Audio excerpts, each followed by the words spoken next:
Hi అండి. ఈరోజైతే తమలపాకులతో artificial plant అయితే చేశాను. దానికోసం ముందు ఒక గిన్నెలో ఫెవికాల్ అయితే తీసుకున్నానండి. దానికి కొంచెం వాటర్ అయితే అప్లై చేసి కొంచెం వాటరీగా ఫామ్ అయ్యేటట్టు చూసుకున్నాను. ఇప్పుడు ఒక తమలపాకు తీసుకొని ఈ తమలపాకుకి తొడిమి అయితే తీసేసుకున్నానండి. తీసుకున్న తర్వాత టిష్యూ పేపర్స్ని అయితే తీసుకున్నాను. టిష్యూ పేపర్ని ఫస్ట్ ఒకదాన్ని తమలపాకు మీద పెట్టి ఇలా నేను ఏదైతే కలిపి పెట్టుకునే వాటర్ ఉంది కదా, ఈ వాటర్ని టిష్యూ పేపర్ మీద అప్లై చేసుకోవాలన్నమాట. ఇలా అప్లై చేసుకున్న తర్వాత మళ్ళీ ఇంకొక టిష్యూ పేపర్ని కూడా దాని మీద పెట్టేసుకోవాలి. ఇలా పెట్టుకున్న తర్వాత దానికి కూడా ఇలా వాటర్ అప్లై చేయాలండి. ఫెవికల్ వాటర్ని అప్లై చేసిన తర్వాత దాన్ని కొంచెం ఆరిన తర్వాత ఆకు సపరేట్ చేసేసుకోవాలి. చూసారు కదా, ఇలాగా నీట్గా మనం అప్లై చేసుకోవాలండి. అంటే నాకు చిన్న బ్రష్ కాబట్టి నాకు కొంచెం టైం పట్టింది. పెద్ద బ్రష్ అయితే త్వరగా అయిపోతుంది. ఇప్పుడు ఈ ఆకుని అయితే సపరేట్ చేసుకున్నాను.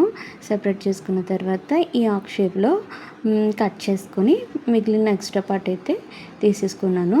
ఇప్పుడు ఇది కొంచెం ఆరితే గట్టి పడుతుందండి. ఆరిన తర్వాత దీనికి గ్రీన్ కలర్ అయితే అప్లై చేసుకోవాలి. ఇలా గ్రీన్ కలర్ అప్లై చేస్తే చూసారా, నిజంగా ఇది రియల్ లీఫ్ లాగా అనిపిస్తుంది అనమాట. ఇది నిజంగా తమలపాక అనేసి మా పిల్లలు నిజంగా ఈ తమలపాకులాగే ఉంది మమ్మీ, చాలా బాగుంది అంటున్నారు.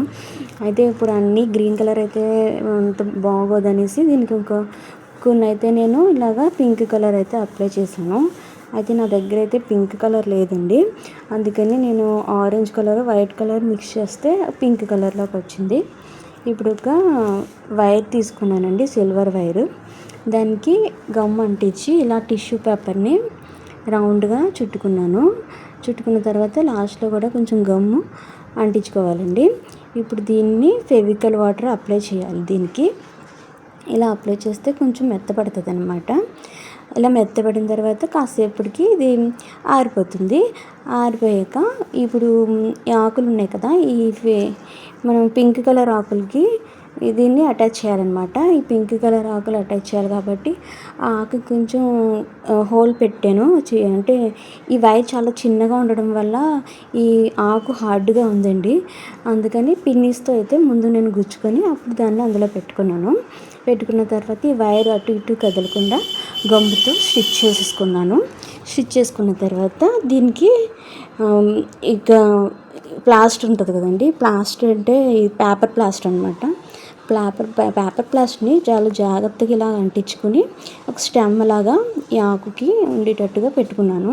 అంటే మనకి గ్రీన్ కలర్ స్టిక్కర్స్ దొరుకుతాయండి, అవైతే నా దగ్గర లేవు, అందుకే ఇది పెట్టుకున్నాను. ఇప్పుడు దీనికి గ్రీన్ కలర్ అప్లై చేశాను అనమాట. అంటే స్టెమ్ లాగా ఆకుకి ఉంటుంది అనేసి. ఇప్పుడు దీన్ని కాసేపు ఆరిన తర్వాత ఇలా నేను మొత్తం అవి 4 ఇవి 4 green colour 4 pink colour ready చేసుకున్నానండి. ఇప్పుడు వీటిని పెట్టుకోవడానికి ఏదో ఒకటి పాట్ కావాలి కాబట్టి నా దగ్గర ఒక ఇరిగిపోయిన కప్పు ఒకటి ఉందండి, దాన్ని అయితే తీసుకున్నాను. దాంట్లో పై వరకు కూడా కొంచెం గ్యాప్ వరకు ఉండేటట్టు ఇసుక అయితే పోసుకున్నాను. ఇప్పుడు థర్మాకోల్ని ఇలా రౌండ్ షేప్లో కట్ చేసుకొని దాంట్లో ఫిట్ చేసుకున్నానండి. ఇప్పుడు వీటిని డైరెక్ట్గా అందులో గుచ్చేసుకోవడమే, అంతేనండి. వీడియో అయితే రెడీ అయిపోయింది. వీడియో నచ్చితే లైక్ చేసి సబ్స్క్రైబ్ చేసుకోవడం మర్చిపోకండి ఫ్రెండ్స్.